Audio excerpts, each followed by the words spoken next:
Douala, c'est le système de santé du Cameroun qui est en question et qui est en cause. Parce que un système de santé, c'est un ensemble de choses dans lesquelles il y a l'éducation d'une femme enceinte. Vous avez grandi au Cameroun, les gens de ma génération, on voyait les femmes aller à la PMI et on leur enseignait dans les langues comment est-ce que quand tu as une grossesse, comment ça doit se passer. Donc je veux dire que c'est le système de santé du Cameroun qui est en faillite. Et c'est de ça qu'il est question. Ce n'est pas une question technique et géographique sur l'hôpital de la Kintini. Oui. Donc pour me résumer, le gouvernement du Cameroun s'est contenté de défendre l'hôpital La Kintini, alors que ce qui est en cause ici, c'est le système de santé de notre pays. D'accord. Rodik Sofo, on a quand même constaté dès le départ, lorsque les versions et les photos circulent sur Internet, qu'il y a eu un mutisme de la part des autorités locales. Est-ce que c'est cela qui a fait prospérer tant de choses finalement autour de cette affaire?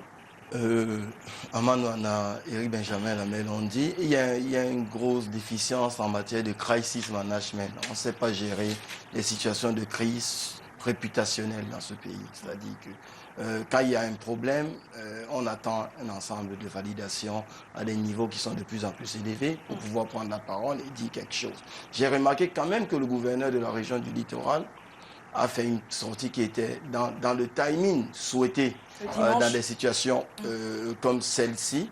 Mais il a fait une sortie dans son bureau, une sortie pour annoncer qu'il y avait une enquête, mais surtout une sortie pour banaliser la mort de Mme Koumatekel et ses enfants, en disant que les Camerounais doivent savoir que ce n'est pas la seule mort, qu'on meurt tous les jours dans sa maison de sud AVC, par accident, et donc la mort de Mme Koumatekel n'est pas plus dramatique comme une autre mort. C'était le premier à faire la sortie, et en même temps que le gouverneur de la région du littoral annonçait une enquête, le ministre de la Santé publique avait déjà les résultats de son enquête, puisqu'il a déclaré ce même jour que la faute était à la famille. Donc après, on rentre, je dis toujours, on est dans une société qui ne vit pas son époque. On est dans une société où on estime que bon, si on a réussi à contingenter les mainstream médias, les médias traditionnels, si on a réussi à les bloquer de partout avec des arguments financiers, des arguments techniques, des arguments légaux, on empêchera l'information de circuler. Personne. On refuse d'intégrer le fait qu'aujourd'hui, les réseaux sociaux, les médias sociaux sont un média à part entière. Merci Rodik Sofo. Je vais permettre à Charles Atangamanda également, avec cette première sortie du gouvernement, le dimanche, effectivement, le ministre de la Santé face à presse à Yaoundé. C'était un peu tôt ou visiblement tard? Écoutez, je vous remercie, madame, de me donner la parole. J'avais franchement à cœur de vous écouter, messieurs. Maintenant que je vous ai écouté, j'ai 3 ou 4 niveaux d'éléments informatifs à apporter au grand public. Et des informations, madame, d'une absolue véracité. Monsieur Sofo, vous n'êtes pas dans le vrai si vous venez à dire que le gouverneur du littoral a parlé en premier, c'est faux.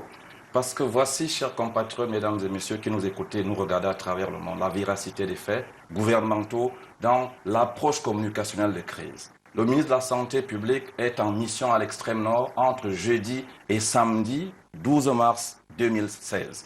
Et quand il descend à Yaoundé-Simalène, tout de suite une cellule de crise est mise sur pied. Le ministre de la Communication touche l'Observatoire des médias et de l'opinion publique pour que nous apprêtions tous les éléments justement qui ont été postés au niveau des réseaux sociaux. Et je voudrais vous dire qu'il faut rappeler aux Camerounais que c'est le samedi au contact de 12 heures que la situation dramatique, tragique se produit au niveau de l'hôpital La Kintini, ici à Douala où nous sommes. Samedi 12 mars, le ministre de la Santé publique rentre le même samedi d'une mission dans l'extrême nord où il était justement sur le front de guerre pour conduire les actions de santé. Parce que Eric Benjamin Lamère l'indiquait dans son propos liminaire à juste titre. Il n'y a pas que nos forces de défense nationale, nos compatriotes qui donnent de leur vie pour la République avec beaucoup de bravoure. Il y a aussi les populations civiles qui meurent et le gouvernement, le chef de l'État. Je suis en train de vous répondre, madame, laissez-moi parler. C'est important. Donc, il rentre dans une mission de santé publique sur le front de guerre et la cellule de crise qui est mise sur pied, tous les éléments sont structurés, mis sur la table, les éléments mis sur la table du ministre de la Santé publique par les bons soins du ministre de la Communication. Et dans la nuit de samedi, le gouvernement, je voudrais le saluer, le dire en toute liberté, je ne voudrais pas accéder à quelques procès en sorcellerie, je ne défends personne. J'ai dit au monde entier les choses telles que je les ai vécues. Eh bien, le ministre de la Santé publique, dans la nuit de samedi 12 mars, chère madame, commet une note d'information officielle qu'il fait poster aussi au niveau des réseaux sociaux. Allez dans les réseaux sociaux. Premier niveau d'information. Donc, samedi 12 mars, monsieur Sofo, et le gouverneur de la région du centre. Vous savez, la République fonctionne avec des services spéciaux, des services spécialisés, les services régaliens de la santé publique qui ont donc recoupé les informations pour permettre d'avoir au gouverneur de la région du littoral, qualité, au nom du président de la République, de prendre le dossier en main, en même temps que le ministre de la Santé publique, et ça, le lendemain dimanche, va faire un point de presse en présence de son collègue, le ministre de la Communication, lequel ministre de la Communication, le lendemain lundi, sera sur Douala pour une autre intervention devant les médias. Donc je me résume en disant qu'on pouvait faire, je ne sais pas si on pouvait faire mieux. Voilà. Et Benjamin Lamère, est-ce que finalement, ce n'est pas peut-être le fait que ça n'a pas été distillé dans l'opinion avec beaucoup de force, que la réponse du gouvernement ou bien la réaction du gouvernement est passée presque inaperçue? Dans les premières heures, bien sûr. Dans les premières heures, quelles premières heures? C'est-à-dire lorsque le communiqué est posté dans la nuit de samedi, on ne le perçoit pas très vite. C'est la sortie du ministre de la Santé qui vient véritablement mettre l'action du gouvernement au bout du jour. Oui, la note dont fait mention Charles Tanamanda, je pense qu'elle est... Je la découvre dimanche, le lendemain. Exact. Les faits se déroulent entre 10h et 12h à l'hôpital à Quintigny. Et à partir de 13h, les réseaux sociaux sont déjà embrasés, on va le dire. Embrasés. Oui. Les convictions sont établies. Oui. Parce que la note du ministre de la Santé vient un peu comme un démenti. Et quelqu'un disait que dans démentir, il y a mentir. Et du coup, les gens qui ont déjà des convictions ancrées sur la base de ce que les réseaux sociaux ont apporté, parce que les informations postées sur les réseaux sociaux ne l'ont pas seulement été du fait du citoyen lambda. Il y a des journalistes qui ont une certaine réputation, qui ont une certaine crédibilité, qui ont posté également ces informations. Et on a tendance à leur prêter quand même un minimum de sérieux et de rigueur dans cette démarche journalistique, même si elle se fait sur des réseaux sociaux. Donc, le timing, à mon sens, aurait pu être plus intéressant. Moi, j'aurais procédé comment le mois est haïssable, mais j'y vais quand même. J'estime qu'il y a plusieurs niveaux de responsabilité. Les faits se déroulent entre 9 et 12 heures. Le préfet du Vouri, il est à moins de 10 minutes de l'hôpital La Quintigny. Le délégué régional de la santé, on aurait pu avoir des niveaux de réaction. Donc, niveler par le bas plutôt que ça vienne par le haut. Voilà, pour au moins donner de la matière à ceux qui étaient en attente, qui avaient soif d'informations sur un sujet d'une gravité certaine. Les réactions qui sont venues du gouvernement, elles ont permis de grader un certain nombre de choses, mais je pense qu'il y a des réglages à faire au niveau du timing dans la réaction des Aman Mana, en termes de communication, de crise, on est en plein là-dedans. Vous, journalistes, vous serez attendus à quoi? Avoir de la matière à quel moment pour pouvoir produire un élément? Je ne me serais attendu à rien. À ce qui me semble, le gouvernement doit cesser de mettre ses communicants en difficulté. Il y a la chose, et il y a la chose sur laquelle on communique. Si la chose sur laquelle on communique est hideuse, je ne vois pas la technique qu'on peut utiliser pour la rendre acceptable. Donc il faut que le gouvernement cesse d'être... Ce n'est pas possible, madame. La communication, c'est rien du tout. C'est l'essence des choses qui est importante. Il y a un travail de fond à faire. Donc je veux dire que même disserter sur la communication, ça me semble futile par rapport à ce qui s'est passé. C'est futile de disserter sur la communication. Il faut que les choses soient bien faites à tous les niveaux. Et je pense qu'il est important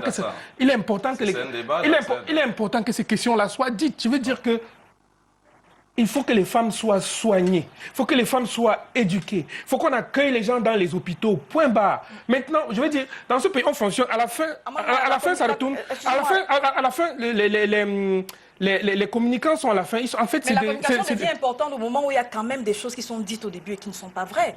Et qui atteignent une certaine opinion et donnent une certaine image. Et à ce moment-là, on se demanderait bien, si on avait mis à la disposition de l'opinion la bonne information très tôt, peut-être cette version fausse ne se serait pas distillée dans l'opinion. C'est en ce sens que la communication est importante dans ce cas-là.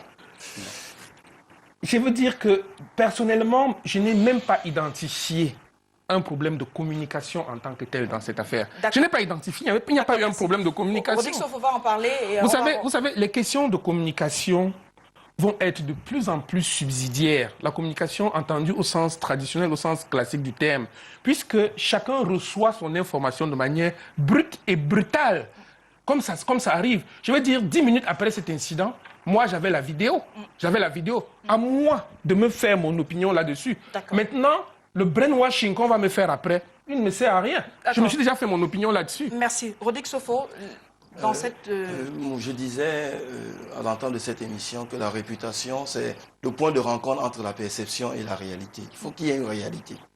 La réalité, c'est qu'il y a une dame et ses jumeaux qui sont décédés dans un hôpital dit de référence, devant un pavillon d'une maternité qui a nécessité pratiquement 1 milliard de nos impôts pour être mis en service il y a 1 mois. C'est la réalité. Une dame et ses jumeaux sont décédés dans cet hôpital. Bon, maintenant, les problématiques... La question... Est-ce que je peux... Allez-y. Juste que je termine. Terminez. Maintenant, j'ai appris quelque chose d'effroyable de la part de Charles Tanganamada tout à l'heure. Il dit, dès que c'est arrivé, on a saisi le ministère de la Communication, qui a saisi l'Observatoire des médias et de l'opinion publique, vous n'avez pas bien qui suivi. lui a préparé des éléments qui ont donné lieu C'est faux. Non, mais il ne faut pas qu'il continue à qui dire ont donné des lieu à la vérités. rédaction le même soir Ce n'est pas comme ça. d'une note d'information. Ce n'est pas ça, monsieur. C'est-à-dire, le ministère de la Santé publique, à ce moment-là, n'est pas en action. Dans les faits, la réalité n'existe pas. On décide, au niveau de la communication gouvernementale, de construire quelque chose pour répondre à une information, une rumeur ou n'importe quoi qui existe, et on décide de lui donner une direction qui est décidée ailleurs et loin des faits. Merci. Je trouve ça effroyable. Rodrigue Sofo, Charles Atangamanda. Écoutez, monsieur Sofo, je ne vais pas rentrer dans votre jeu de manipulation de l'opinion et de populisme. Vous n'allez pas déformer mes propos devant moi. Voilà ce que j'ai dit exactement, cher monsieur. Il est question de faire simplement un monitoring général sur tout ce qui a été posté au niveau des réseaux sociaux relativement au drame survenu à Douala. Et, cher monsieur, nous sommes le samedi, donc la veille de la prise de parole gouvernementale. Et nous parlons de la communication gouvernementale. Cher monsieur, monsieur, je vous dis, je vous parle des actions de communication menées. Dans la nuit de samedi, il y a une note d'information. Et c'est une prise de parole. Monsieur, moi je ne reviens pas, madame. Monsieur, dans mon métier, et s'il peut me laisser parler. Une note d'information est une prise de parole. S'il vous plaît, monsieur. Non, monsieur Sofo, d'abord, vous parlez des foyables, il y a le poids des mots. Je voudrais bien que vous parliez de cette urgence de l'adaptation de la gestion des crises à la réalité que représentent les réseaux sociaux, mine de rien, parce que de votre côté dans le gouvernement, où est-ce que les réseaux sociaux interviennent dans votre stratégie de communication? Dans tous les cas, je voudrais vous rassurer que je suis simplement un outil technique de l'État. Je travaille donc avec un membre du gouvernement qui, lui, est au gouvernement. Et je voudrais vous dire que les réseaux sociaux sont une réalité sociétale au niveau de l'espace public avec laquelle cette réalité-là, aucun État au monde, justement, ne peut s'y soustraire.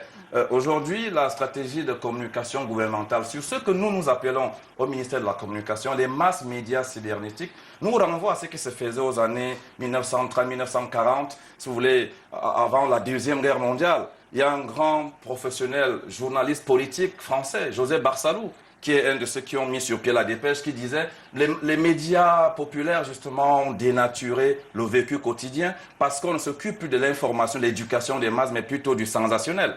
Aujourd'hui, les réseaux sociaux, je vais vous dire, madame, quand le gouvernement doit communiquer sur des images tout à fait horribles, postées sur Facebook, sur WhatsApp et tout cela, on ne peut pas communiquer sans savoir même ce qui s'est passé. C'est-à-dire qu'il y a l'image. Voilà. Donc, ça que j'explique à monsieur... Est-ce que vous aviez été sur WhatsApp, sur Facebook pour répondre à ça? Précisément, d'abord, je vais vous dire qu'au niveau du ministère de la Communication, il y a aujourd'hui toute une unité stratégique mise sur pied par le ministre de la Communication. Qui a un compte WhatsApp, un compte Facebook? Qui s'occupe de tous ces aspects. Et vous avez tweeté quoi sur cette affaire précisément? Deuxième chose, je lui disais que quand on fait la communication gouvernementale, on ne vient pas s'asseoir pour inventer ce qu'il faut dire. Il faut d'abord avoir l'information. D'accord, c'est compris. Et donc je termine, madame.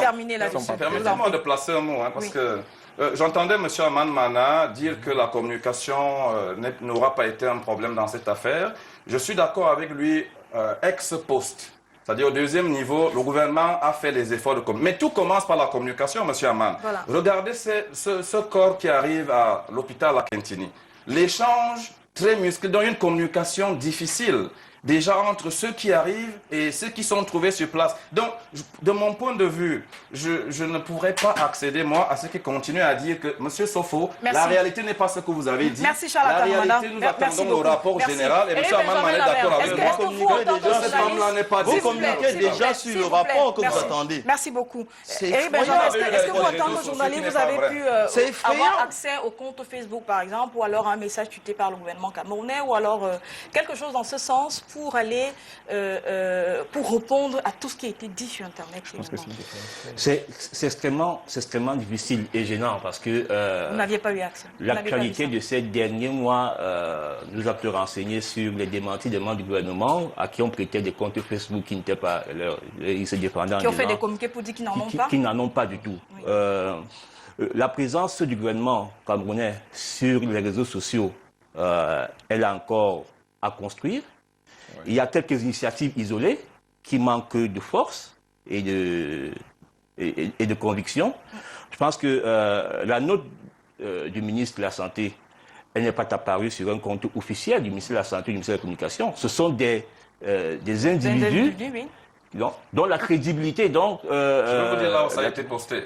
Eric, je parle de ce que j'ai vu. Exactement. Je parle de ce que j'ai vu. Oui. Donc, ces individus-là, isolés, qui ont posté ce...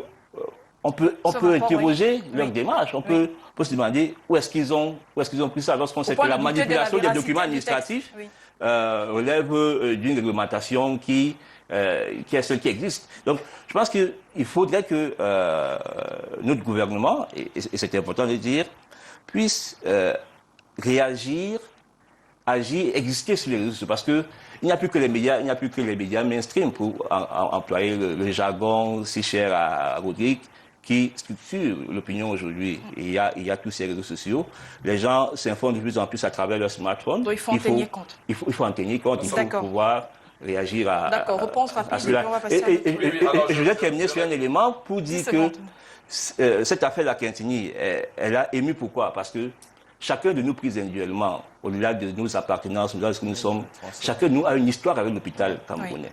Chacun de nous une histoire parfois tragique. Parfois tragique. Oui. Et du coup, après Ngokana, il y a eu l'hôpital à Kintini, et chacun s'est retrouvé d'une façon ou d'une autre dans ce drame-là, dans cet accueil qu'il n'a pas souvent à l'hôpital.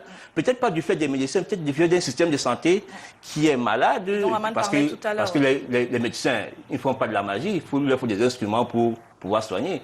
S'ils n'en ont pas, donc il y a tout un ensemble de problématiques qu'il faut pouvoir adresser. Je vous permets de répondre 10 secondes sur la question des réseaux sociaux, on va évoluer là-dessus. Oui, mais vous n'allez pas toujours me donner 10 secondes. Vous avez déjà pris 10 secondes pour vous dire cela. Alors je vais dire à monsieur, je suis d'accord avec la fin de l'argumentaire de monsieur Éric Benjamin Lamère.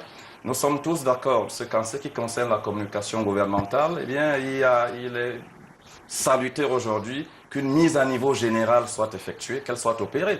Et la mission initiale revient au ministre de la Communication. C'est lui le conseil du gouvernement en matière de communication, en matière d'élaboration de la stratégie gouvernementale. Et je vous disais précédemment, dans ma première prise de parole, que le ministre de la Communication précisément est dessus et qu'une stratégie de communication gouvernementale sur les masses médias cybernétiques est en place. Je réponds sur l'indication relative à la note d'information que poste le ministre de la Santé publique après séance de travail bien affinée avec son collègue de la communication dans la nuit du samedi 12 mars 2016. D'accord. Alors, madame, je vous demande de prendre un téléphone, on peut démontrer cela. Allez sur la page Facebook du président de la République, page officielle. Cette page-là n'a jamais été démentie, monsieur le maire, je suis d'accord avec vous, qu'il y a des ministres qui ont dit qu'ils n'ont pas de page Facebook, etc. Le président de la République du Cameroun en a une. Et sur cette page Facebook, il est des compatriotes du président Paul Biya qui lui ont demandé la position officielle sur cette affaire-là dans la nuit de la journée où l'affaire a eu lieu, donc le 12 mars. C'est ça la chronologie des faits. Et la réponse du président de la République dans sa page Facebook, je parle, les internautes m'écoutent, ils peuvent vérifier, elle est simple. Le président de la République, dans sa page Facebook, dit à ses compatriotes et au monde entier que la position gouvernementale spontanément vient d'être postée par le ministre de la Santé publique et le chef de l'État lui-même reposte donc dans sa page Facebook cette note d'information du ministre André Mamafouda. D'accord, c'est noté. Les informations sont là, c'est vérifiable. D'accord, merci. Aman Mana, vous avez parlé de l'indignation autour du système de santé qui est défaillant. Plusieurs politiques l'ont fait également cette semaine. Edith Kawala, l'Omanidem, le SDF avec le choix aussi, Jean-Michel Nietzsche et bien d'autres. Quand on finit de s'indigner, on fait quoi pour ce système de santé? Non, à ce qui me semble, il y a un gouvernement et ce gouvernement, par le ministre de la Santé, a délégué une personne, une équipe, un système, hein, pour s'occuper de la santé des Camerounais. Je l'ai encore dit, hein, je le disais dans l'éditorial que j'ai fait en cette occasion. Ce qui est arrivé à Yaoundé ne peut pas arriver à Kigali, ne peut pas arriver à Abidjan. Pourquoi? Parce que là-bas, il y a un système de santé qui est tel que lorsque quelqu'un a un problème, il est pris en charge et il est pris en charge par les soins du gouvernement de la République dont il est le citoyen. C'est de ça qu'il est question. C'est-à-dire, il est question que vous, Madame Yemelon, parce que vous êtes camerounaise, lorsque vous ne vous sentez pas bien, vous allez dans un hôpital, on vous accueille et on vous soigne. Aussi simple que cela. Le Cameroun a les moyens pour le faire. Le Cameroun a les moyens pour le faire. Le Cameroun a les moyens pour pouvoir le faire, mais je pense que c'est une volonté politique, comme on dit globalement. Non, au-delà de la volonté politique, je pense que il y a déjà il faut. Je pense que les préoccupations sont ailleurs. Ah ouais. Les préoccupations sont ailleurs, voilà. Elles sont où les préoccupations, Rodrigue Sofo? Je vais faire le lien. Hein. J'ai observé quelque chose d'assez édifiant, hein, dans la façon avec laquelle ceux qui représentent l'État prennent en charge leur mission.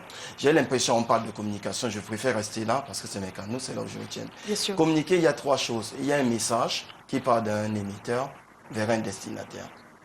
Donc, si on prend en compte le destinataire, on s'arrange pour que le message réponde aux caractéristiques qui vont permettre que la demande du destinataire soit satisfaite en partie ou en totalité. C'est qui le destinataire dans ce cas? Dans le message, je continue. L'émetteur du message, très souvent, fait partie du message parce qu'il crédibilise le message. Ça. Il renvoie sur le message sa propre crédibilité, son propre sérieux. D'accord. Et ce qu'on découvre aujourd'hui au Cameroun, dans ce qu'ils appellent pompeusement communication gouvernementale, c'est que le destinataire de la communication de tous les agents de l'État camerounais, c'est un seul homme, c'est le chef de l'État. On communique pour le président de la République et ceux qui portent le message, ils sont porte-parole, autoproclamés, autonommés, autre chose comme ça, et ils transfèrent sur ces messages-là leur propre crédibilité à eux. Et ce que j'ai vu, ce qu'on a vu dans l'affaire de l'hôpital à Quintini, c'est qu'il y a eu trois éléments majeurs de langage qui ont été construits et qui a été ressassé et répété par plusieurs, dont mon voisin tout à l'heure. Oui. Ces éléments de langage vont sur trois choses. Un, il faut ridiculiser tous ceux qui estiment que c'est pas bon. C'est là où on dit que les opposants, c'est des sorciers, c'est des opposants de la petite semaine, c'est des petits manipulateurs, c'est des opportunistes. Il faut les ridiculiser, il faut les humilier. Dans aucun système au monde où on respecte sa partie prenante, si vous estimez que vous êtes l'État, vous êtes le pouvoir, et qu'en face du pouvoir, dans tout État, il y a une opposition, quelque minime qu'elle soit, quelque affaiblie qu'elle soit, vous devez respecter cette opposition. Et respecter l'opposition, je finis juste, c'est pas l'humilier. Aman Mana, il dit souvent, dans l'esprit chevaleresque, quand son ennemi à terre, on ne le piétine pas. Or, dans les éléments de langage du gouvernement, il faut humilier. Deuxième chose, il faut instrumentaliser la pauvreté des gens et la retourner contre eux. D'où les éléments choquants que j'ai vus dans la communication du ministre de la Santé, qui parle d'une dame qui arrivait à l'hôpital dans la malle arrière d'un véhicule. Comme c'était un crime d'arriver dans un véhicule, quelle que soit la position qu'on occupe, dans ce véhicule, dans un pays où il n'y a pas un système d'ambulance qui permet de transporter les gens. Et donc, troisième élément, moi je disais, et le troisième élément de langage, c'est celui qui consiste à dire que dans chaque chose, il y a des ennemis de la nation. Il y a une manipulation. Il y a un groupe de gens tapis dans l'ombre qui, en constatant que madame Koumateke est décédé, sont en train de vouloir s'attaquer au pouvoir du chef de l'État. Et la dernière chose, pour conclure tout ça, c'est que ces éléments de langage existent depuis presque 50 ans, depuis que M. Biya est aux affaires, secrétaire général de la présidence, Premier ministre, président de la République. Ça existe depuis un demi-siècle. Ça ne bouge pas. Et donc, à chaque fois qu'il y a un problème, et ça justifie ce qui s'est dit tout à l'heure, quand il y a un problème, on va... Qui sont ceux qui sont chargés de la gestion des éléments du langage au ministère de la Communication et puis je vais permettre à Charles Atamwana de réagir sur tout cela. D'abord, je voudrais demander à M. Sofo de ne pas s'énerver. Et je voudrais lui rappeler ce que disait Jean-Jacques Rousseau dans le contrat social. Vous savez, M. Sofo, la politique, c'est l'art d'administrer la société.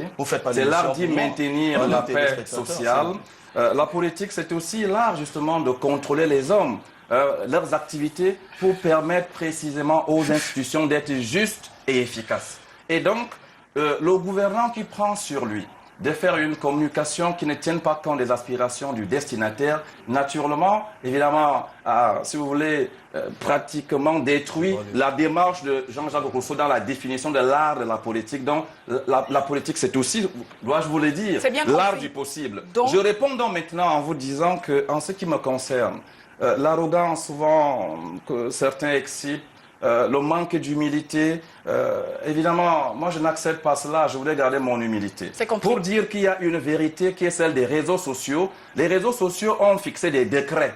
Le premier décret, et M. Sofo s'habille complètement de ces décrets des réseaux sociaux. Il faut dire à l'opinion que cette compatriote, Mme Monique Koumateke, est arrivée à la Kintini vivante, les enfants vivants dans le ventre. Voilà la vérité des réseaux sociaux qui sont une vérité fausse. Parce que nous avons suivi même sur Canal 2. Et donc vous avez opposé je rends hommage à Canal 2 qui allait dans les différents centres de santé où cette compatriote-là est arrivée avec sa famille, étant déjà décédée au matin du samedi 12 mars 2016. C'est de cela la vérité donc. La vérité donc aujourd'hui, M. Sofo. Je donne 20 secondes encore et puis oui, je dois terminer, chère madame. Si vous m'avez invité de Yaoundé, permettez-moi de dire un mot. Ce monsieur a été suffisamment long dans les contre-vérités et dans la manipulation de l'opinion. Je me dois au moins de restaurer la véracité des faits tels qu'en eux-mêmes. Pour dire à M. Sofo que libre à vous d'épouser la fausse vérité construite par les réseaux sociaux qui, de mon point de vue, ne sont qu'un fourre-tout, ces réseaux sociaux-là, informatifs. Maintenant, il y a un tri qui est fait, une sélection à l'échelle nationale. Tous les professionnels des médias se sont rendus compte que,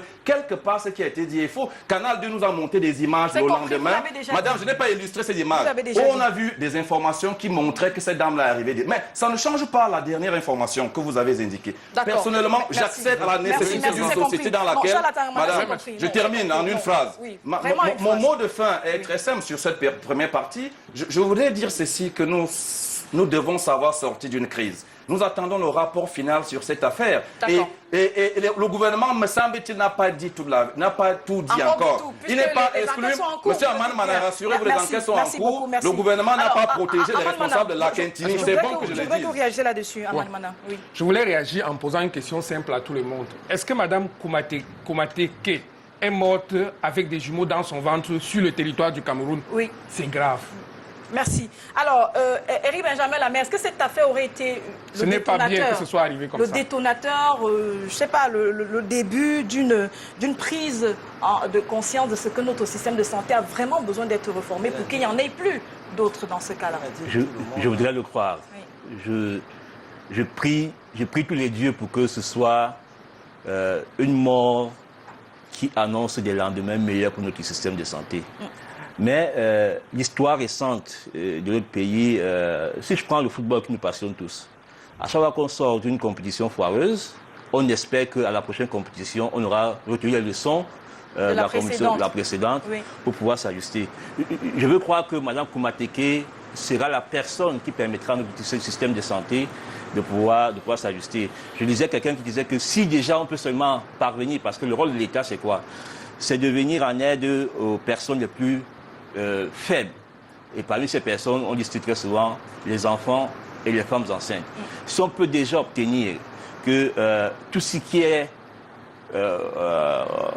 consultation prénatale, machin, puisse être gratuit dans ce pays, ce sera déjà quelque chose de gagné. Parce qu'il y a des femmes il y a des enfants qui sont... J'ai vu les images de l'endroit où Mme Koumateke vivait. Il y a des gens qui n'ont pas accès au minimum.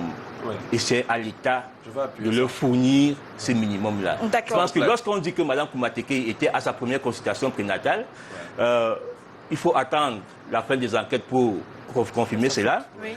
Mais en plus, c'est très grave. Ça veut dire qu'elle n'a peut-être pas les moyens pour aller à une consultation, prénatale. Oui. Et c'est à l'État de lui permettre d'aller à cette consultation. Il faudrait que le système de santé se relève de Mme Bokana, qui est médecin et qui est super. D'accord. Merci beaucoup. On va avancer dans le J'appuie ce qu'il vient de dire en 10 secondes. Non, s'il vous plaît, je vais vous permettre de dire 10 secondes sur autre chose, Charles Amatama. Parce qu'on va parler maintenant de ce silence qui a été brisé quand, surtout, on est homme d'État et où encore on l'était. Et parfois, on révèle plus qu'il n'en faut dans le fonctionnement d'une république. Les semaines précédentes, on a beaucoup parlé de l'opération Épervier et le ministre de la Communication a encore pris la parole sur un certain nombre de choses. En relation ou pas, dit-on, avec la sortie de ce livre de Urbain Olangena Awono, ex-ministre de la Santé, 453 pages publiées aux éditions du Chabel. Je commence par vous, Rodrigue Sofo. Pourquoi est-ce qu'on écrit ce type de livre quand on est dans la condition de quelqu'un comme Urbain Olangena Awono? Je pense qu'il y a un besoin de partager. Les best-sellers des politiques se sont écrits en prison. D'accord. La plupart d'entre eux. Et c'est le temps ou le moment ou la période où ils ont le recul suffisant pour pouvoir partager avec un ensemble de personnes ce qu'ils ont accompli, qu'ils n'ont pas pu accomplir pendant des états d'action. Il y a une chose que je n'ai pas dit, qui s'écrit dans le livre. Il y a du moment où il était une réforme de cette réforme de la santé qui, elle, avait prévu de prendre en charge un ensemble de problématiques comme celle qu'elle nous a soulignées Benjamin Lamère. D'accord. Et autre chose, d'un point de vue purement tactique et stratégique, c'est mon travail. J'ai remarqué que dans le cas de ce qu'on appelle Opération Épervier, que les seuls accusés qui ont pris la parole pour livrer la version des faits sont ceux qui ont été les moins durement sanctionnés. Et regardez très bien, tous ceux qui ont une condamnation à perpétuité, à vie, n'ont jamais pris la parole nulle part. Même devant la barre, ils ont très souvent refusé de clarifier un ensemble de choses sous le prétexte du secret d'État. Et dernière chose, vraiment la dernière, où on finit, je trouve encore curieux, je dirais pas scandaleux ni effroyable, que la communication, la parole autour de l'opération Épervier soit prise par l'exécutif. L'opération Épervier est sauf si c'est une mission politique, d'épuration politique qui est censée régler l'ensemble de comptes à des potentiels rivaux, candidats, autre chose, je trouve pas correct que le principe de la séparation entre l'exécutif et la justice n'opère pas. Et que quand quelqu'un est condamné ou quelqu'un en instruction, que celui qui prend la parole pour en parler soit le ministre de la Communication. Dans les parquets de tout le monde entier, on a des porte-paroles qui prennent la parole et qui, dans le cadre de la confidentialité du secret de l'instruction, donnent au public et aux médias un minimum d'informations pour construire leur... Merci beaucoup. Benjamin Lamère, Urbain Olangena Awono affirme des choses sur un système qu'il a contribué à bâtir et qu'il a servi. Pour vous, c'est crédible d'arriver à ce moment qu'il est derrière les barreaux? À titre personnel, je suis preneur de tout ce que les uns et les autres peuvent écrire. Parce que je pars du principe qu'on ne sort jamais d'un livre indemne. Et lorsque j'ai dit ça, s'il y a seulement 10% de vérité dans les livres que ces prisonniers écrivent, moi je suis preneur. Ça me permet de savoir comment ma société est gérée. Donc, je ne suis pas un partisan de la société du silence, où on garde le silence. Nous avons des problèmes avec l'histoire du Cameroun parce que les acteurs de cette histoire n'ont pas laissé des écrits, n'ont pas écrit pour raconter. Olangena peut écrire, Marafa peut écrire, n'importe qui Jean-Marie peut écrire. Atangana Mebara. Nathalie Kwa peut même écrire, hein, pour parler de la dernière activité éditoriale au Cameroun. Je suis preneur de tout ça. Hein, okay. De par ma formation, de par le métier que j'exerce et de par mon envie de voir l'histoire de ce pays être écrite par les acteurs, par les Camerounais. D'accord. Aman Mana, on parle beaucoup des personnes qui ont publié, parmi lesquelles vous, des éditions du Chabel, maintenant, vous en avez publié quelques-uns. C'est une collusion assumée avec ces gens-là ou alors c'est juste des clients que vous mettez à la disposition du public? Je suis éditeur de presse. Je suis éditeur de presse d'abord, ensuite je suis éditeur de livres. Mon boulot en tant qu'éditeur, c'est de repérer un manuscrit, d'en évaluer l'intérêt et de le mettre à la disposition du public. Lorsqu'on voit la texture des personnalités dont on parle ici, je ne vois pas l'éditeur qui peut le refuser. Peut-être les éditeurs peuvent le refuser eu égard au fait que, bon, politiquement, ils pensent qu'ils ne peuvent pas le faire. Mais pour moi, c'est d'abord une question d'expression.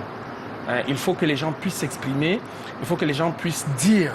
Parce que dans un pays, lorsqu'on ne peut plus dire, ça veut dire qu'on va mourir. Donc moi, je pense que je suis davantage, moi, comme éditeur, dans une position de sage-femme qui aide à accoucher. Je suis comme une accoucheuse qui aide les gens à accoucher. Et puis, quand le bébé sort, le bébé est sorti et vraiment, les gens peuvent maintenant là-dessus dire ce qu'ils veulent, ce qu'ils pensent. Mais je pense qu'on doit pouvoir parler, on doit pouvoir continuer à dire dans ce pays. C'est une continuité. C'est compris. Charles Atangamanda, vous avez lu cette abondante littérature qui nous vient des prisons du Cameroun. Ouais. Qu'est-ce que vous en pensez personnellement? Ce sont des choses de la République qui sont mises sur la place publique et c'est bon à savoir? Écoutez, madame, je vous remercie pour cette question. J'ai naturellement lu cette abondante correspondance. Vous vous souviendrez même que j'ai fait plus que la lire.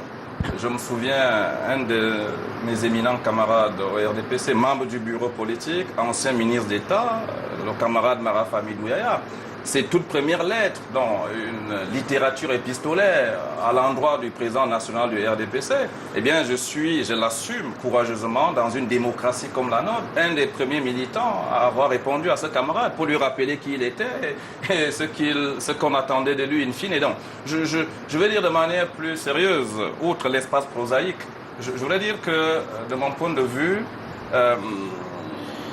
c'est bien que nous soyons une démocratie. Notre démocratie se conforte par la liberté. Nous sommes une société de liberté. Être en prison, justement, ne vous prive pas de vos libertés complètes. Et d'ailleurs même, la prison, au sens aussi républicain, est un espace où on vous amène à changer des visions et du vécu citoyen, à comprendre que vous avez commis des fautes qu'il faut réparer vis-à-vis de la société. Et donc à faire une espèce d'aggiornamento vis-à-vis de vous-même et de vous refaire. Dès que j'ai dit cela, sur le plan maintenant purement politique, je vais vous dire, Madame Yemiron, nous parlons de politique, c'est une discipline particulière. Monsieur Sofo a dit par exemple que le ministre de la Communication n'avait pas à prendre la parole pour répondre à cette abondante littérature, n'est-ce pas, en provenance de nos prisons. Sur un premier niveau, probablement, M. Sofo n'a pas compris à quel moment est-ce que le ministre de la Communication a eu à prendre la parole. Parce que, monsieur, il y a le texte, il y a le paratexte, il y a surtout le contexte. Le contexte veut que, dans le champ médiatique national, la presse en a fait, comme disait l'éditeur même en chef qui publie la plupart de ses ouvrages, n'est-ce pas, à la fois caustiques et excusez-moi, je suis éditeur, pas éditeur en chef. Je suis éditeur, voilà. Éditeur. Enfin, c'est bien corrigé. Éditeur, point, pas éditeur en chef. Nous l'avons tous compris, éditeur. S'il vous plaît. Donc, comme le disait M. Aman Mana, c'est plus simple donc de dire Aman Mana, éditeur donc de la plupart de ses ouvrages. Eh bien, il s'agit d'une récupération au niveau de l'espace médiatique national avec des titres, avec une analyse, avec un contenu qui est rentré directement dans la manipulation de l'opinion publique. À ce niveau-là, et je voudrais dire aux Camerounais et au monde entier qui nous écoute que quand le ministre de la Communication parle, ce n'est pas Issa Chiroma qui parle au nom d'Issa Chiroma Bakary, c'est le gouvernement de la République qui montre les enjeux du développement du Cameroun. La sécurisation de la fortune publique, si vous voulez, les projets de développement les soins de santé, on parle du système de santé. Vous savez, les détournements de fonds publics. Quel mal nous aurons fait ces détournements-là pour construire des hôpitaux dans notre pays, par exemple, pour ne parler que du système de santé. C'est ça la corrélation. Donc, la corrélation globale. Monsieur Issa Chiroma parle au nom du gouvernement de la République dans un aspect précis. On peut revenir sur le contenu de la communication gouvernementale. Je vous dirais donc que monsieur Sofo, Issa Chiroma Bakary, ministre de la Communication, est dans son fait d'abord. C'est à lui qu'il revient de veiller sur la mouvance médiatique nationale, de restaurer donc la véracité des faits selon le gouvernement de la République. Merci. Rodrigue Sofo, justement, on va un peu entrer dans la une de le jour, l'une de le jour cette semaine, dans une lettre adressée notamment à Issa Chiroma Bakary. Cette semaine, Jean-Marie Atangamebara dit pourtant, même si aucun texte à ma connaissance ne vous a formellement désigné porte-parole du gouvernement, il est toujours intéressant de vous écouter lorsqu'on dit que vous intervenez en cette qualité. Jean-Marie Atangamebara, ancien secrétaire général de la présidence, ne se souvient pas de quel moment est-ce que le ministre de la Communication a été fait porte-parole du gouvernement? Oui, deux choses. La première, c'est que dans tous les gouvernements sérieux, j'ai espoir que le nôtre le soit, le porte-parole du gouvernement est nommé par décret. Et désigné comme tel. Désigné comme tel. En France, pour prendre l'exemple d'un pays que nous connaissons, Najat Vallaud-Belkacem était porte-parole du gouvernement. Et quand il y a eu un remaniement, cette fonction lui a été retirée pour être confiée au ministre de l'Agriculture. Il n'est pas ministre de la Communication, le porte-parole actuel du gouvernement français. Il est ministre de l'Agriculture. Donc, un porte-parole du gouvernement est nommé comme tel. D'accord. Et être porte-parole, c'est porter la parole d'un système, d'une institution.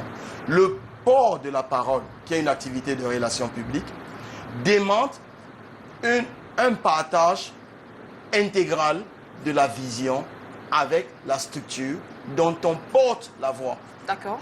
Et dans le cas actuel, et c'est à ça que me renvoie la lettre de M. Atangamebara, M.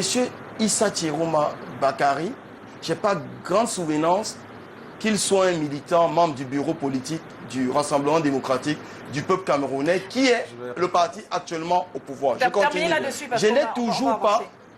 Je n'ai pas également souvenance que dans la littérature précédente. C'est-à-dire la réorganisation, la dernière réorganisation. Non, la littérature qui est attribuée, qui est reconnue de Issa Chiroma Bakary, qu'il y ait eu une ligne directrice qui montrait son soutien, son adhésion totale au système actuel et aux idéaux que défend ce système. Et terminé, s'il vous plaît. Dernière chose, dans l'histoire des relations publiques, le chemin de fer a joué un rôle très important dans le développement des relations publiques. C'était les plus grandes activités, les plus grandes missions, les plus grands accidents, les plus grands scandales autour desquels le génie des professionnels des relations publiques se faisait voir. Mais ça, c'était jusqu'aux années 1960. Et donc, être professionnel du chemin de fer ne fait pas de vous un spécialiste des relations publiques, quelqu'un qui porte la parole. Alors, Éric Benjamin Lamère, le ministre de la Communication, dans l'une de ses déclarations, pense que ces personnes qui ont écrit des prisons ont opté de prendre la parole pour tenter de travestir les faits et de se poser en malheureuse victime expiatoire d'une cabale politique savamment orchestrée. Est-ce que vous avez la même lecture de cette littérature qui nous vient de nos prisons? Est-ce qu'ils travestissent les faits? La justice a rendu sa décision pour certains d'entre eux. Ou tout au moins dans leurs livres. Ils ont la liberté de raconter leur part, ce qu'ils estiment être leur part de vérité. C'est au regard de tout ceci que chacun doit se faire son opinion sur les uns les autres. La justice rend la justice ne dit pas forcément la vérité. Il faut bien qu'on fasse le distinguo entre les deux. Pour ma part, le ministre de la Communication, il est dans son rôle, porte-parole du gouvernement, porte-parole autoproclamé. On peut passer dessus. De fait, il est le porte-parole et il l'assume comme tel. Il fait des sorties pour préciser un certain nombre de choses. Il n'a pas encore été contredit par le même gouvernement. Que le gouvernement voudrait faire savoir. Il est dans son rôle. Il peut instruire également le procès de ceux qui écrivent. Mais à titre personnel, j'estime qu'avoir fait partie d'un système n'annihile pas notre liberté de pouvoir soit s'extraire s'auto-extraire du système, soit du fait d'un certain nombre de situations, décider de dire, voilà, j'ai été là, et je pense que la personne qui était dans un système est plus indiquée pour en parler que celui qui n'a jamais été le système dans le système. Que Atanambari qui va dire, je vais courir l'acheter parce que le secrétaire général de la présidence, c'est une institution qui occupe une place centrale dans ce pays. Je suis curieux de savoir comment ça fonctionne. Si c'est seulement 5% de ce qui est dit qui est intéressant, moi, ça me permet de savoir comment mon pays est géré. Vous avez remarqué qu'il a dit qu'il y a une différence de ton entre le livre d'Atanambara, le livre de Languenawa, non, sur la personne du président de la République. L'un dit que le président est extrêmement bosseur, l'autre dit que le président travaille un peu moins. Maintenant, chacun à son niveau se fait son opinion. Je pense que c'est la liberté, c'est la démocratie, et c'est l'une des choses à laquelle nous sommes tous attachés dans ce pays. Merci. Alors, Aman Manadan, lors de la conférence de presse la semaine dernière, le ministre de la Communication a répondu à une question sur cette sortie de livre en disant ce sont des minables, ce ne sont plus des hommes d'État, parce qu'on est un homme d'État, je paraphrase un peu, quand on est un homme d'État et qu'on a reçu les confidences d'un président de la République, on n'a pas le droit de venir les mettre sur la place publique. Est-ce que vos auteurs ont perdu leur qualité en écrivant dans ces termes? Je ne vais pas m'étendre sur le lexique, hein, le lexique qui a été choisi par le ministre pour s'exprimer. Mais à ce qui me semble, de façon claire, ce n'est pas parce qu'on est en prison qu'on a perdu la liberté de s'exprimer. Parce que d'ailleurs, quand vous êtes en prison, vous vous exprimez. La preuve, vous devez vous exprimer publiquement au tribunal. Donc, la prison, plus que jamais, c'est l'endroit où on s'exprime le plus, où on s'exprime le mieux, parce qu'on réfléchit, on prend son temps. On prend son temps. Bon, maintenant, mais je voulais quand même dire que ce que me suggèrent finalement tous ces livres, c'est que quand même, on assiste à... C'est la justice un peu des forts. Hein. C'est un peu la justice des forts. Et dans ce le cas, revers... Qui est fort dans ce cas? C'est celui qui a le pouvoir des juges. C'est celui qui a le pouvoir des juges. Ce n'est même pas le pouvoir des juges, c'est le pouvoir de ceux qui tiennent les juges. Mais le revers de la médaille, en fait, dans ce genre de choses, c'est que ça crée des haines, et les haines engendrent les vengeances. Tout cela pour dire qu'il y a une cristallisation d'amertume qui est telle que les personnes qui sont les acteurs de cette affaire ne s'échapperont pas comme ça. Non. Je pense que les autres se vengeront. Et c'est ça, je veux dire, nous ne voulons pas rentrer dans une société de vendetta. On ne veut pas rentrer dans une société de vendetta parce qu'on ne s'en sortira jamais. Il est important que s'il y a un problème, qu'on le traite autrement par la question des emprisonnements et des vengeances. Parce que sinon, ce pays... Et je veux dire que il y a une hypothèque, et il est important que les Camerounais le sachent désormais. Il y a une hypothèque claire sur l'avenir du Cameroun à partir des personnes qu'il y a en prison. Je veux dire que le glacis des personnes qui est en prison, leur récrimination, leurs alliés et compagnie, sont des personnes qui poseront un jour problème à ce pays, à ceux qui le dirigent, à ceux qui le dirigent et ceux qui le dirigeront plus tard. Donc, il est important que cette affaire soit résolue. Qu'est-ce qui est grave, monsieur Atangamanda? Écoutez, monsieur Aman Mana, moi je voudrais prendre à témoin l'opinion publique nationale et internationale sur ce que vous venez d'indiquer. Et vous me laisserez répondre à tout ce que j'ai entendu, madame et monsieur. Monsieur Atangamanda, vous êtes entré à la police quand? Vous ne m'écoutez pas, monsieur Aman Mana, j'ai la parole. Vous êtes entré à la police quand? Je suis en train de vous demander de me laisser donc répondre et de souffrir la contradiction. Je vous remercie. Je souffre. Moi, je voudrais vous remercier pour vos propos de fin qui sont une menace complètement à ciel ouvert sur la République, relativement à quelques compatriotes, à leur destin. En fait, donc, les éléments de langage ne changent pas. Monsieur Amanman, je comprends que j'avais raison quand j'estimais que vous n'êtes pas simplement un simple éditeur. Je n'en dirai pas plus. Chacun peut se faire son opinion. Mais moi, je suis convaincu que nous sommes dans une république et qu'on ne saurait articuler le destin de quelques individus au destin de la nation. Monsieur Aman, je ne vous laisserai pas faire cette menace sur nos vies. En tant que qui? En tout état de cause, en tant que citoyen d'un pays, citoyen d'un pays mandaté par qui et par quoi et comment vous avez été mandaté par ceux qui sont en prison, c'est clair, et c'est votre droit, c'est légitime. Moi, je ne suis mandaté par personne que par ma conscience citoyenne et républicaine, cher monsieur. Et laissez-moi parler comme je vous ai écouté. Souffrez la contradiction. Moi, je vous enseigne vous n'êtes pas en train de faire de la contradiction, monsieur. De parler de la haine, de la vengeance, de dire que nous allons vers une société de vendetta. Mais bien sûr, c'est acquis, ce n'est pas la c'est clair. première fois. J'ai lu certains écrits qui disaient que tout ce que certains disent, tout ce que certains écrivent, eh bien, on le leur, si vous voulez, opposera demain. Mais c'est évident. Je vais vous dire... C'est l'histoire. Monsieur Aman, Atanganamanda, vous ressemblez à un érudit. S'il vous plaît. Vous ne dites pas deux mots sans citer Platon et autres. C'est moi qui ai la parole. Demandez-moi de laisser terminer. Laissez-moi me... L'histoire est ainsi faite, monsieur Atanganamanda. Permettez qu'il aille au fond de ça. Je ne vais plus vous suivre, monsieur Aman Mana.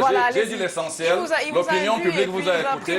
Mais mon cher et beau pays, monsieur Aman Mana, la force divine, même il y a une justice immanente. Autant je suis touché, moi, par le destin de ceux qui sont en prison, ma culture et mon éducation m'interdisent de me faire une image charmante de ceux qui souffrent. Quand un de mes compatriotes est en difficulté, cela me touche. Autant je voudrais vous dire, cher monsieur, que pour moi, rien n'est au-dessus du Cameroun, mais alors rien. S'il y a des gens qui doivent répondre pour quelques fautes ou pour quelques dysfonctionnements devant la nation, plaise à Dieu qu'ils répondent et qu'ils nous retrouvent. Maintenant, je vous l'ai dit concernant M. Issa Kirouma Bakari, je ne peux ne pas répondre à ça. Pour les parce qu'on va devoir aller. Madame, vous m'avez invité, permettez-moi d'édifier l'opinion publique. Parce que quand vous le dites en 20 secondes, vous prenez votre temps de parole, M. Atanganamanda. Vous ferez mieux d'y aller droit au but plutôt que d'aller vous ne débattez pas avec moi, laissez-moi répondre au... Je vous recadre juste parce qu'on... Non, c'est un mauvais recadrage. Je suis en train de dire ceci que, concernant la fonction de porte-parole du gouvernement, avec l'humour qui me caractérise, l'humour bantou, je voudrais dire à M. Sofo, qu'il y a M. Rodrigue Sofo, qu'il n'y a aucun document républicain, aucun texte de la République qui fixe justement l'absolue nécessité régalienne de nommer un porte-parole du gouvernement par décret présidentiel. Aucun texte n'existe. Et de deux, Monsieur Sofo, vous êtes un professionnel assez compétent, on se connaît depuis une trentaine d'années. Je voudrais vous inviter à l'Observatoire des médias de l'opinion publique à Yaoundé, au MINCOM. Je vous montrerai le texte portant organisation du ministère de la Communication 2012, texte récent signé du président de la République. Donc, vous verrez que les missions du ministre de la Communication ont été tellement renforcées et que, à la lecture du dit texte, l'esprit et la lettre de l'organigramme du MINCOM donnent au ministre de la Communication préséance communicationnelle sur toutes les autres administrations. Mais est-ce que ça dit qu'il est porte-parole? Est-ce que c'est écrit qu'il est porte-parole? Il n'y en a que deux parmi nous, deux citoyens camerounais, seuls à pouvoir, si vous voulez, régner la qualité de porte-parole du gouvernement à M. Issa Kirouma Bakari, ministre de la Communication. Le premier d'entre nous, le président de la République, chef de l'État. Deux, le chef du gouvernement. Je termine, chère madame, avec une image. Nous avons tous suivi le premier ministre, chef du gouvernement, tout récemment, ici à Douala, dans le cadre du Cameroun Business Forum. Le premier ministre est retourné dans sa communication publique pour dire au ministre de la Communication, lui prescrire, lui donner des directives officielles en lui disant, en votre qualité de porte-parole du gouvernement, je vous prescris de prendre les actes de ce forum, d'en faire un point de presse précis pour permettre justement aux Camerounais, au monde des affaires. Voilà donc qui est réglé la globalement, c'est un faux problème. L'essentiel est là, c'est un faux problème. Sauf que vous allez me donner 2 fois de parole. Je vais reprendre aussi la parole. Vous lui donnez la parole sur le sujet, vous me redonnez la parole. C'est encore moi qui modère ce plateau, s'il vous plaît. Soyez juste quand même dans votre modération. Il n'y a pas de souci, Rodrigue Sofo. 20 secondes, on va sortir de ce sujet puisqu'on a une dizaine de minutes de la fin. Mais la parole, moi je ne demande pas la parole. On parlait ici de la réputation. Oui. Le dernier Cameroun Business Forum était centré autour de ça. Le gouvernement camerounais, enfin, ça fait 15 ans qu'on le dit, a compris que la réputation c'était l'élément majeur, central de l'attractivité des investissements vers le Cameroun. On parlait de cela. C'est bien qu'on soit en train d'y arriver. Mais la réputation aussi d'un pays se mesure à la vitesse avec laquelle les personnes meurent dans des hôpitaux.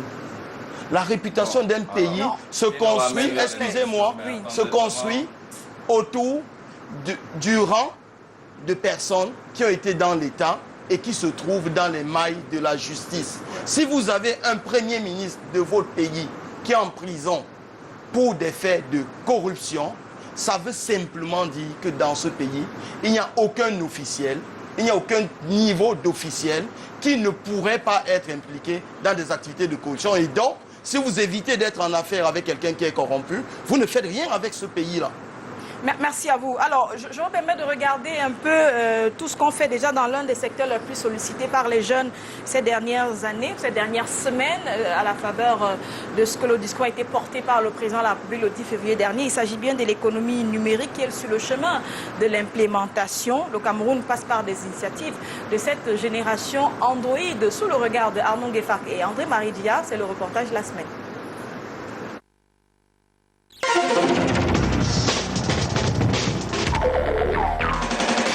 Les réseaux sociaux, il s'agit notamment de Facebook, Twitter, Google+. Vive la génération Android. Thierry et Serge, deux start-upers, le génie en action. Une machine et un jeu de clics pour faire des merveilles. Le Webfort en leur jargon. Keyo Press, c'est leur dernier bébé en termes d'application. Une sorte de kiosque en ligne pour faire plus rapide l'acquisition des journaux et surtout moins cher. Code d'accès www.keyopress.com. Une fois le kiosque ouvert, je clique sur télécharger ou choisir un numéro qui m'intéresse. Je peux prendre le numéro 219 du 15 février de l'intégration. Je clique sur télécharger et quand j'y suis, j'ai un résumé succinct du contenu de la version physique. Et si je suis intéressé par la présidentielle de la CEMAC dans la tourmente électorale, je peux donc venir et choisir de payer, ou alors je peux partager avec mes amis dans les réseaux sociaux. Il s'agit notamment de Facebook, Twitter, Google+, WhatsApp, Gmail et Ping. Et l'économie numérique alors, où le voit-on dans l'affaire? En effet, ces journaux sont commercialisés par l'application avec un moyen de paiement né de ces petites têtes en apparence. Elles seules revendiquent la maternité. Nous avons développé la solution de paiement en ligne MonetBill qui permet aux développeurs d'applications de monétiser leurs biens et services en ligne. Elle s'intègre en 2 lignes de code sur leur plateforme et elle est multiservice. Donc, un développeur peut intégrer plusieurs services. Elle est multi-pays, c'est-à-dire une seule intégration est suffisante pour plusieurs pays. Et elle est multi-opérateur, donc nous pouvons travailler avec plusieurs opérateurs. Originalité, innovation, ça bat la cadence dans tous les secteurs. Les intelligences camerounaises pour porter ces initiatives. Un dans la promotion culturelle, Sembo Astor. Vous, les médias, avez appelé le Google Play africain. C'est une boutique en ligne qui permet donc d'avoir des applications mobiles où on peut aller les acheter et vendre. Les développeurs de la sous-région et ailleurs peuvent apporter leur application mobile et pouvoir vendre à travers cette plateforme et se faire et créer de la richesse en fait. Mais le Cameroun en bénéficie parce que c'est une contribution directe des TIC vers le PIB de la nation. Conjugaison de ces innovations numériques au féminin. Le social, l'économie et le numérique, tous convergents. Nous sommes allés dans les marchés, dans plusieurs villes du Cameroun, éduquer les commerçants à utiliser Internet, non pas seulement de manière récréative en allant sur Facebook ou WhatsApp, mais de manière productive et utile à leur business. Nous avons créé leurs adresses e-mail, nous leur avons appris à utiliser la plateforme Kemu, nous les avons aidés à acquérir des téléphones smartphones à prix accessible pour pouvoir être aussi acteurs du numérique au Cameroun. Nous l'avons fait pour plusieurs milliers de commerçants. Ça a été une part de notre succès et c'est une part de notre fierté d'avoir contribué à leur alphabétisation numérique. Et voilà donc le chemin du développement de l'économie numérique, les jeunes en avant-garde. Au cours des Journées nationales d'économie numérique, il y avait un atelier qui était réservé à cette catégorie de jeunes qui développent des applications. Le ministère des Postes et Télécommunications, à travers Madame le ministre, a pris l'engagement d'accompagner ces jeunes-là. Et cela va se concrétiser, je crois, déjà au cours de cette année 2016. Et c'est à la fois une motivation pour plus de recherche. Il faut grimper les marches vers cet univers infini. L'économie numérique, il n'y a pas de fin. Même ceux qui sont en avance n'arrêtent pas. C'est une perpétuelle, c'est recherche en développement. Dès qu'on fait ceci, on va plus haut, on va plus haut, on va plus haut. Donc c'est higher and higher and higher. Il n'y a pas de limite. Alors, nous reprenons tout de suite pour la dernière partie de cette édition de Canal Presse. On parle toujours de la communication gouvernementale. Cette fois, à propos de la lutte contre Boko Haram, pour la dizaine de minutes qui nous reste, remise au goût du jour par une interview de colonel Didier Badjek parue dans le quotidien Mutation cette semaine. Et Benjamin Lamère, vous qui travaillez sur cette question, le colonel Badjek semble dire que le retour qu'il a des journalistes étrangers de la lutte contre Boko Haram est différent de ce qu'on présente sur le terrain. Sur le plan international, on a l'impression que le Cameroun, c'est l'apocalypse, que tout se passe mal là-bas. Pourtant, ce n'est pas ce que les journalistes étrangers viennent vivre sur le terrain. Pourquoi cet écart entre la perception et le traitement fait? C'est un écart qui est consécutif à une sorte d'incohérence, hein, peut-être mettre les guillemets, dans notre stratégie de communication autour de cette guerre. Je me souviens, l'une des premières équipes des reporters internationaux partis sur le terrain avait pour mission, de la part de leurs rédactions respectives, de venir voir comment l'armée tchadienne est venue sauver l'armée camerounaise en déroute. Parce que du fait de ses engagements sur des théâtres un peu partout, l'armée tchadienne a une réputation et une crédibilité que notre armée, malgré tout le bien qu'on pense d'elle, il n'a pas malheureusement, parce qu'elle n'a pas un projet, pas une image, on n'a pas eu des théâtres de conflit, ses engagements internationaux ne sont pas de la même dimension que celle du Tchad. Et ces reporters-là ont été surpris de constater sur le terrain que nous avions une armée qui avait du répondant, qui avait réussi à barrer la route aux velléités de Boko Haram. Je pense qu'à notre niveau, nous avons péché par une sorte d'attentisme au début de cette guerre, parce qu'il n'y a pas de stratégie de communication.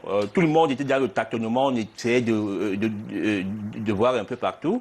Et l'absence de cette stratégie-là, même pour les Camerounais, ne leur a pas permis de se faire une idée précise de la situation, parce qu'en absence d'une communication claire, précise et nette sur ce qui se passe, on a eu du silence et des politiques totalement inconséquents se sont engouffrés là pour dire tout et n'importe quoi. Quand on pense à ce que le ministre Yeba ici a dit dans l'une des sorties des îles Aléquier, quand on pense à ce que Kaba Yega a dit du haut de la tribune de l'Assemblée nationale, ce sont des éléments qui ont contribué à brouiller le message, à brouiller la communication autour d'une réalité qui était là sur le terrain. Merci. Et c'est venu rencontrer une situation de déni dans laquelle nous nous sommes trouvés, parce que on s'est longtemps mis dans la posture des gens qui disaient Boko Haram là vraiment c'est pas notre affaire, c'est une affaire du Nigeria. Or la sagesse populaire, le bon sens paysan dit que lorsque la maison de ton voisin brûle, commence à prendre tes dispositions. Peut-être qu'on en a pris, peut-être pas suffisamment, mais tu lui expliques que l'opinion n'a pas été suffisamment édifiée et des personnes inconséquentes sur le moment ont dit des choses qui ont contribué à brouiller le message et à rendre les Camerounais un peu suspicieux les uns vis-à-vis des autres. Merci. Rodrigue Sofo, la communication autour de cette guerre ne se fait pas toujours en heure H. C'est vrai qu'on ne va pas toujours dire qu'au moment où la bombe tombe, on va en rendre compte. Une attaque est vécue et doit être confirmée des heures après, soit par un communiqué du ministre de la Défense, soit par le ministre de la Communication. Ça pose un problème de réactivité dans le traitement? Oui, et il y a un problème structurel qui est plus grave. Le colonel Badjek, il réapparaît aujourd'hui. Au début de la guerre, on voyait le colonel Badjek à chaque fois. Il y a eu un bouleversement dans le dispositif de la communication du ministère de la Défense. Il y a un ensemble de noms qui avait été annoncé, même dans des tests officiels qui avaient été pris. Après, il réapparaît aujourd'hui. Au départ, il y avait, pour nous les lecteurs, pour nous le public, on avait des signatures dans la presse, à la radio, à la télé, dans la presse écrite, des personnes dont on savait qu'ils connaissent le théâtre des opérations. Ils connaissent la guerre, ils sont proches, ils sont allés sur le terrain et ils travaillent dessus. Mais après, qu'est-ce qui s'est passé? Je ne suis pas au courant. Je ne suis pas au courant, mais ces signatures ont disparu, réapparaissent souvent de manière sporadique. Est-ce que les rédactions ont refusé de continuer à leur faire confiance? Est-ce que ces rédactions n'ont plus suffisamment d'argent? Parce qu'on parle aussi de ça, pour financer des missions sur le terrain. Est-ce que ces rédactions n'ont pas eu suffisamment d'argent pour garantir aux familles de ces reporters-là une assurance, une couverture s'ils sautaient sur une mine interpersonnelle ou s'ils se faisaient tuer par l'ennemi? Donc il y a eu tous ces éléments, tout package ensemble, qui a fait, bon, après, on en a déjà parlé une fois, on n'en reparlera pas, mais il n'y a pas un dispositif instantané ou pas sur des comptes Twitter le ministre de la Défense de l'époque. On revient à la question des réseaux sociaux. Il se défendait d'ailleurs de n'avoir pas de compte Facebook, de n'avoir pas de compte Twitter. Est-ce qu'il y a un dispositif qui permet, sur des comptes Twitter, sur des réseaux sociaux traditionnels, de pouvoir donner la version? Parce qu'on est dans le cadre d'une guerre. C'est-à-dire qu'à la fin, on n'a pas la vérité, mais on a une version, une partie de la vérité. Est-ce qu'on a mis en place un dispositif qui permet que tous ceux qui veulent s'informer sur la guerre de Boko Haram, qui puissent y aller, ils convergent vers ce point? On n'a pas, et c'est le problème. C'est compris. Aman Mana, un message attribué au ministre de la Défense a défrayé la chronique ces derniers jours et provoqué un peu le renforcement de la sécurité dans certains points stratégiques de Yaoundé. C'est vrai qu'on s'est dit que ce message n'avait pas le droit de se retrouver dans la rue, mais vous direz que ça a été bien pour que les populations elles-mêmes se prennent en charge et prennent des dispositions et sachent que il n'y a pas que Maroua, mais ça peut arriver à Douala et à Yaoundé également. Donc, mine de rien, un défaut de communication ou bien une mauvaise communication a plutôt profité aux populations. Non, ce message n'avait rien d'inédit.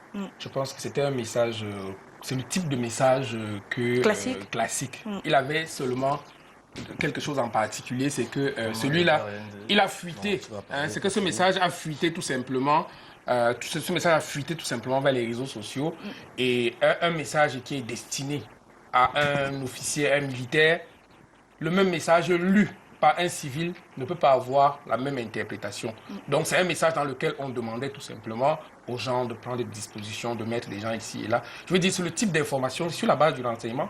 On fait un message à des personnes qui ont des hommes sous leur commandement et qui doivent faire telle chose. Bon, maintenant, vous savez, les réseaux sociaux... protéger aussi les canaux de communication. Vous savez, les réseaux sociaux, je pense que c'est une histoire, je veux dire, de ce que j'ai lu, dans cette histoire, c'est que c'est arrivé quelque part et puis il y a une jeune dame officier qui a filmé, qui a envoyé dans le réseau de ses camarades de promotion WhatsApp et puis ça a embrasé la vie.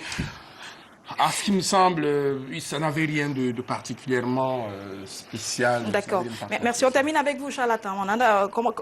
Finalement, est-ce qu'il y a une stratégie de gouvernement dans cette guerre? Parce qu'on est à la fin, vous êtes le dernier à prendre la parole. Vous voulez parler de la stratégie de communication gouvernementale, bien sûr. Bien sûr.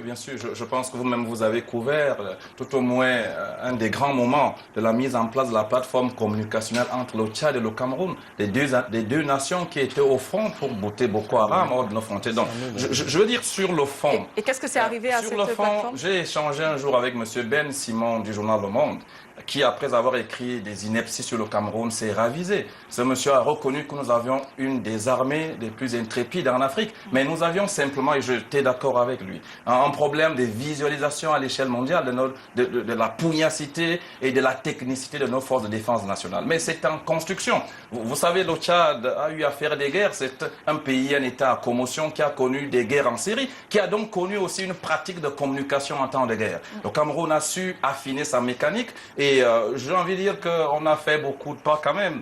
Il y a à peu près 2 ans, les balbutiements du début ont été suffisamment corrigés. Et Hassan Sila Bakari, n'est-ce pas, le ministre tchadien de la communication, quand il est arrivé ici, l'ancien ministre, pour être plus précis, pour être au bout du jour, quand il est arrivé, dans tous les cas, il a apprécié justement tous les efforts faits au Cameroun en matière de veille communicationnelle. Parce qu'aujourd'hui, en matière stratégique sur le plan communicationnel, si vous n'assurez pas une veille communicationnelle de tous les instants, vous ne pouvez pas être au top. Donc globalement, madame, je vous réponds en disant qu'on peut encore faire mieux, mais pour l'instant, ce qui est fait assure au Cameroun justement, si vous voulez, le rendu et la visibilité de tout ce qui se fait sur le front de guerre. Merci. On va terminer sur ces paroles, peut-être 30 secondes à Eric Benjamin Lamère pour lui demander qu'est-ce qu'il faut revoir dans cette stratégie, puisque vous êtes celui qui est le plus actuel dans la couverture de cette guerre. En 30 secondes, si la région nous le permet. Il faut dire reconnaître que les efforts sont faits. Il y a 3 semaines environ, un mois, il y a un séminaire qui s'est déroulé au Hilton Hotel à Yaoundé sur les journalistes en situation de guerre,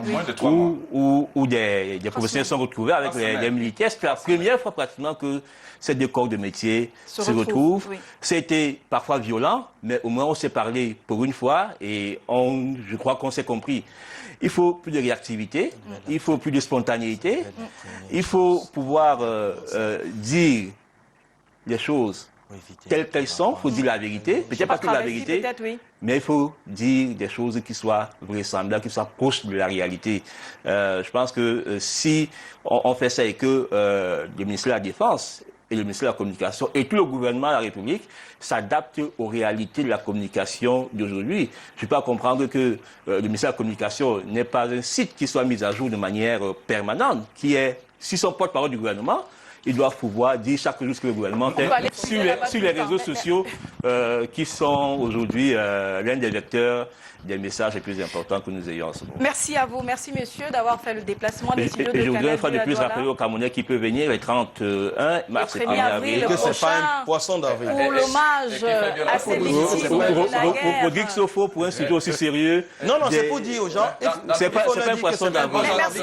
Messieurs, on va terminer là-dessus. C'est bien compris, 31 mars, 1er avril, pour cet hommage aux civils militaires et aux civils et militaires morts donc dans cette guerre contre Boko Haram. Madame, monsieur, ce sera avec même plaisir que je vous retrouverai la semaine prochaine avec d'autres invités qui nous ont été suggérés par l'actualité de la semaine. Au revoir.